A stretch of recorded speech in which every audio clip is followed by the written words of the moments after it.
Hello dear student, I again welcome to you all in the class of SMDT physics student. आज जो अपन topic discuss करेंगे वो एक ही वीडियो में कंप्लीट डिस्कस करेंगे फोटो इलेक्ट्रिक इफेक्ट के बारे में। देखिए स्टूडेंट, जब ये टॉपिक स्टार्ट होता है तो थोड़ा सा अलग होता है और जैसे जैसे आगे बढ़ता है तो क्लासिकल से क्वांटम में एंटर कर जाता है और कंप्लीट फिर जो एक्सप्लेन होता है वो क्वांटम के थ्रू होता है। ठीक है स्टूडेंट।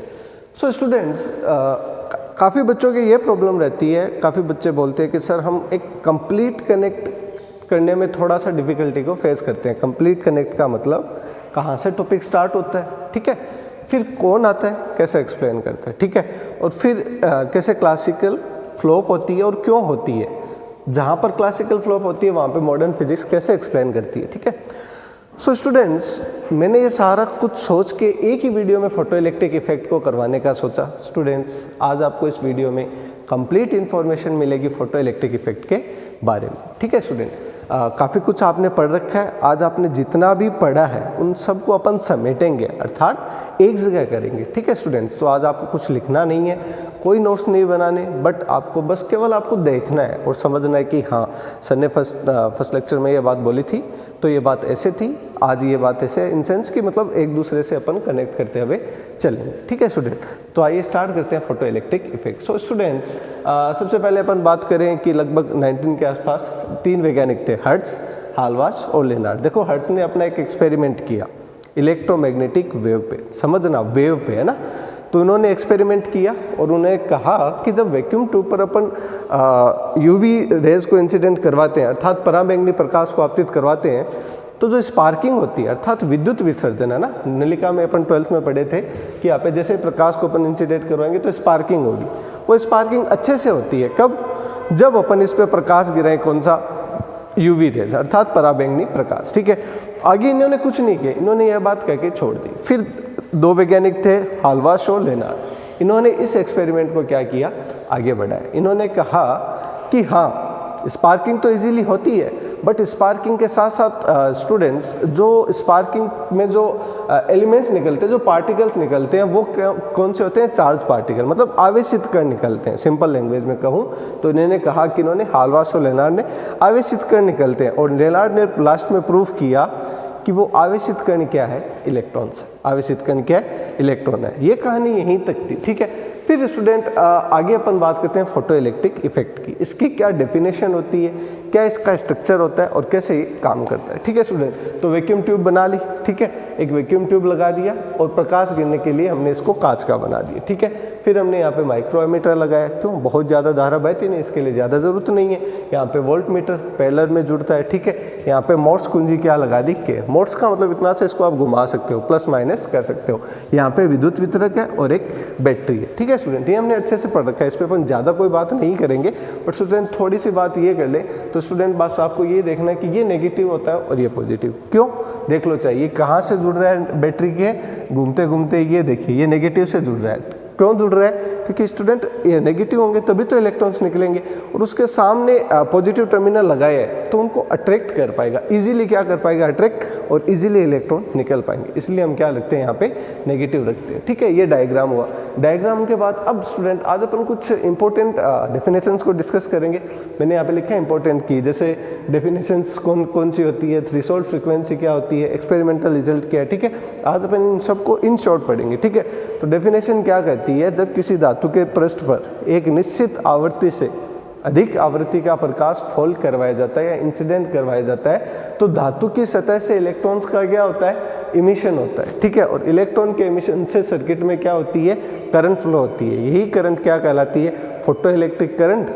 और प्रकाश का यह प्रभाव क्या कहलाता है? फोटो इलेक्ट्रिक इफेक्ट कहलाता है। इसको मैं हिंदी में एक्सप्लेन करता हूँ स्टूडेंट, कि जब किसी धातु की सतह पर, ठीक है, एक निश्चित आवृत्ति से अधिक आवृत्ति का प्रकाश इंसिडेंट करवाया जाता है तो धातु की सतह से इलेक्ट्रॉन उत्सर्जित होते हैं और परिपथ में धारा प्रवाहित होती है। तो परिपथ में धारा जो प्रवाहित होती है उसको प्रकाश विद्युत धारा तथा इस प्रभाव को प्रकाश विद्युत प्रभाव कहते हैं। ठीक है स्टूडेंट। सो स्टूडेंट्स, यहाँ से जो इलेक्ट्रॉन निकलते हैं उनको फोटो इलेक्ट्रिक इलेक्ट्रॉन बोलते हैं। ठीक है। फोटो इलेक्ट्रॉन बोलते हैं। ठीक है। ये जो इलेक्ट्रॉन देखिए यहाँ पे किताब में माइनस और मैंने यहाँ पे इलेक्ट्रॉन को इंडिकेट किए ई से। ठीक है। तो ये इलेक्ट्रॉन कहलाते हैं फोटो इलेक्ट्रॉन। क्या कहलाते हैं? Photo electrons. ठीक है स्टूडेंट।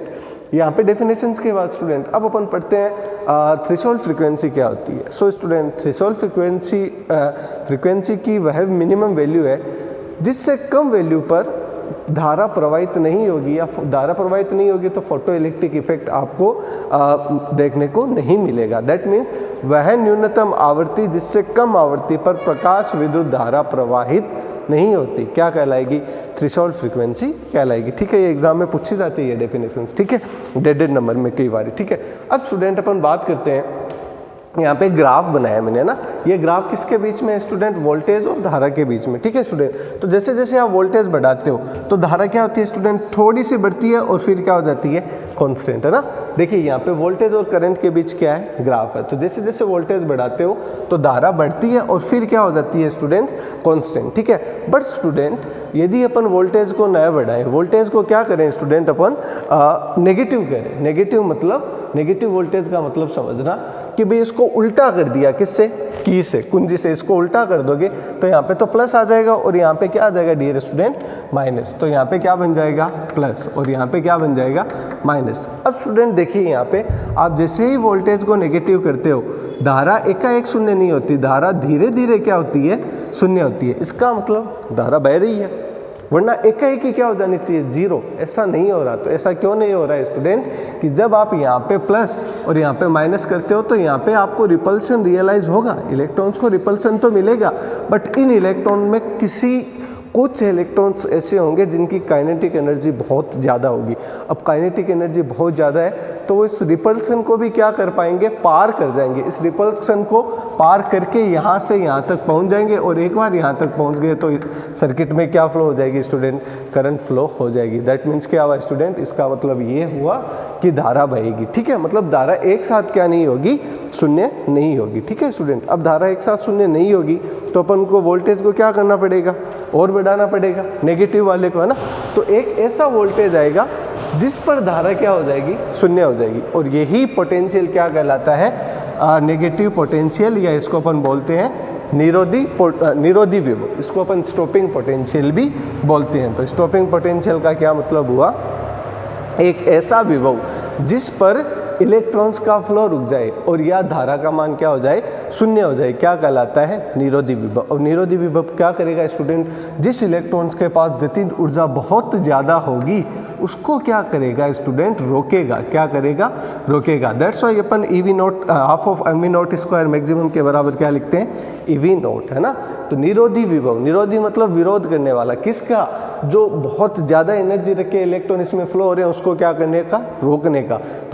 तो वह इलेक्ट्रॉन क्या कहलाता है? स्टॉपिंग पोटेंशियल या निरोधी विभव कहलाता है। डेफिनेशन ये भी पूछी गई है, पूछी जाती है। ठीक है स्टूडेंट, अब अपन चलते हैं आगे कि अपन को एक्सपेरिमेंटल जो रिजल्ट मिले वो क्या मिले। तो पहला रिजल्ट क्या कहता है कि यदि आवृत्ति को फिक्स रखें, अर्थात दहली आवृत्ति से बराबर या थोड़ी ज़्यादा रखें, तो आप धारा बढ़ाओगे तो आप तीव्रता बढ़ाओगे तो क्या बढ़ेगी?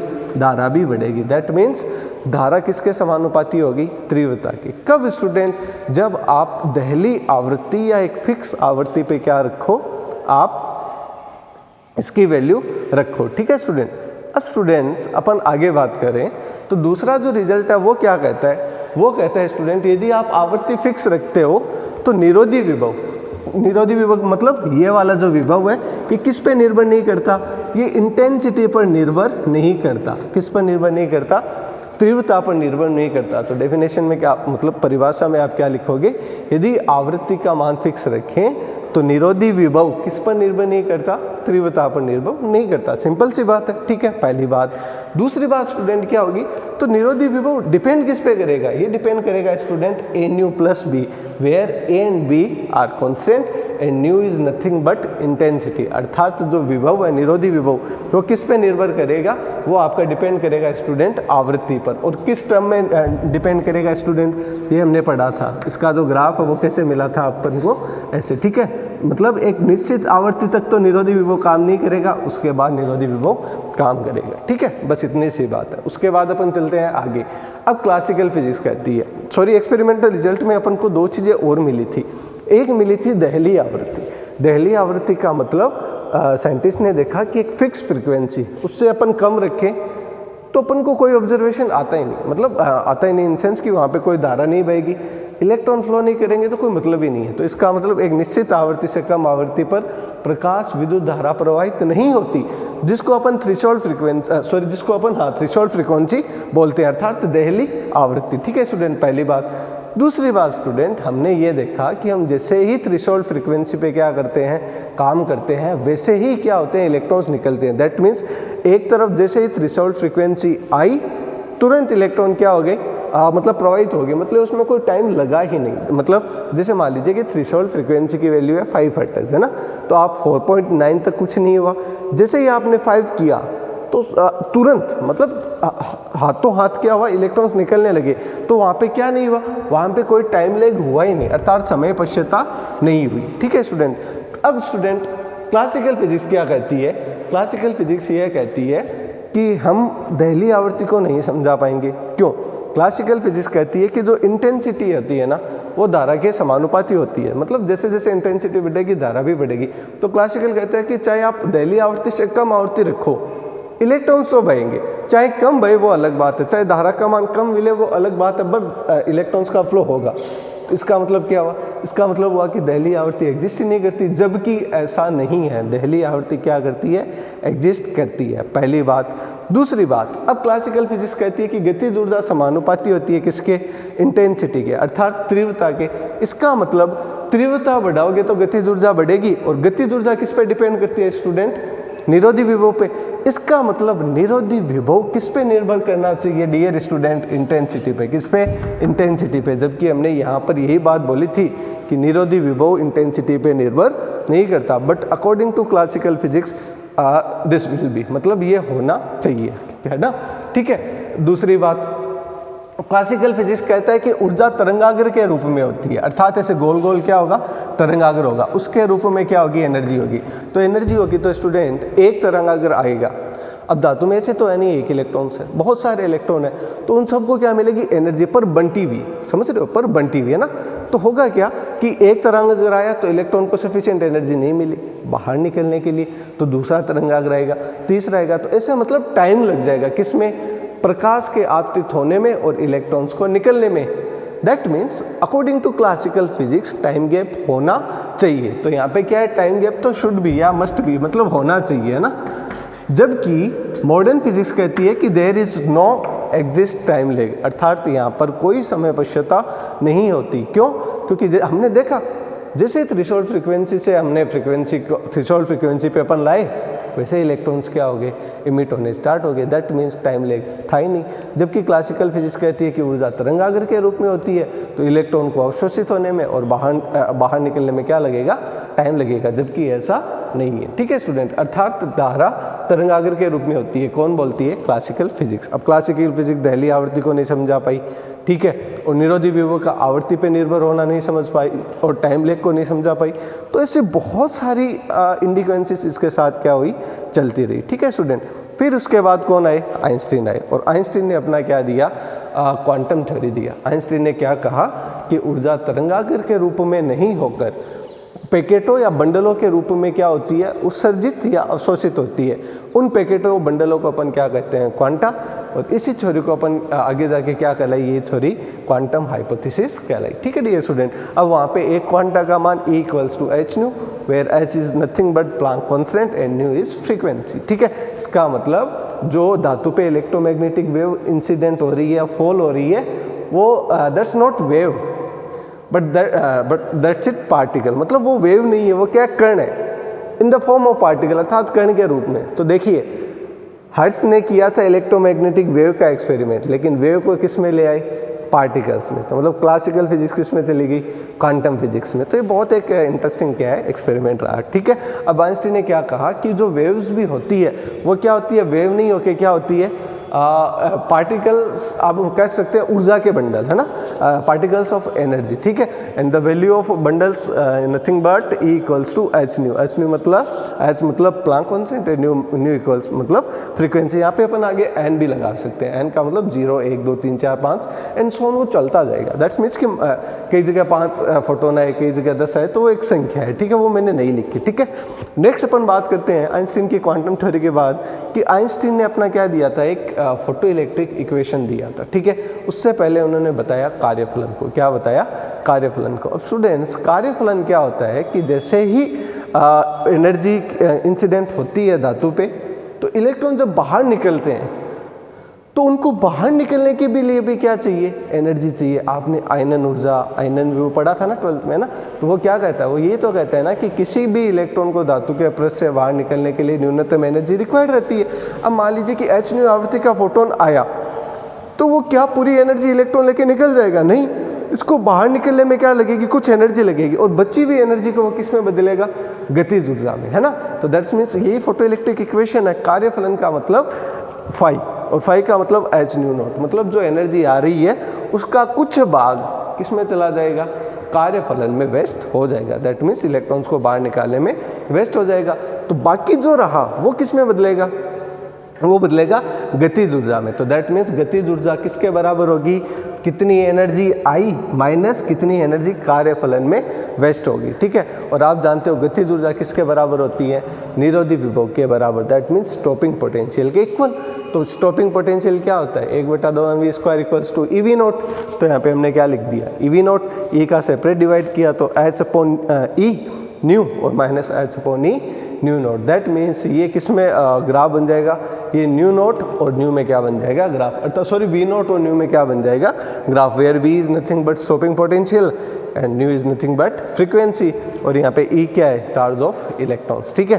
तो यहाँ पे h/E क्या बन जाएगी, ढाल। इसको अपन कंपेयर करें y equals to mx plus c से, y equals to mx plus c से। सो डियर स्टूडेंट यहाँ पे c क्या बन जाएगा, जो अंतःखंड रहता है ना, तो यहाँ पे अंतःखंड किस में बन रहा है, माइनस में बन रहा है, तो इसलिए अपन क्या ले आए, नीचे ले आए। तो यहाँ पे ये क्या आ जाएगी, c की वैल्यू, तो y equals to mx plus c। और इस इक्वेशन से आप मिलिकन एक साइंटिस्ट थे जिन्होंने प्रूफ किया था कि हाँ ये इक्वेशन क्या है। तो ये मतलब इसका एक्सपेरिमेंटल क्या दिया था, प्रूफ दिया था। तो इस फिनोमिना से अपन फोटो इलेक्ट्रिक इफेक्ट को अच्छे से समझा पाए, दहली आवृत्ति को, टाइम लेग को भी, है ना, सारे अच्छे से अपन समझा पाए। तो ये था स्टूडेंट एक complete video on photo electric effect. I hope students अब आपको फोटो इलेक्ट्रिक इफेक्ट क्लियर हुआ होगा। फिर भी स्टूडेंट यदि आपके इस टॉपिक में कोई भी क्यूरीज, कोई भी डाउट्स रह जाते हैं, फिर भी ठीक है, स्टिल आप मेरे को मैसेज करके या आप कमेंट सेशन में आप कमेंट करके पूछ सकते हो।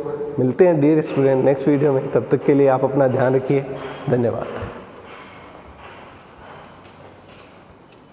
हाँ स्टूडेंट्स, यदि आप लेना चाहो तो इसका आप स्टूडेंट्स स्क्रीनशॉट ले लीजिए। एक ऐसे से क्या होगा कि आपको कंप्लीट फोटो इलेक्ट्रिक जो इफेक्ट है वो इन शॉर्ट आपको एक ही वीडियो में क्या हो जाएगा, अवेल हो जाएगा। सो स्टूडेंट बाय बाय, मिलते हैं नेक्स्ट वीडियो में। Thank you.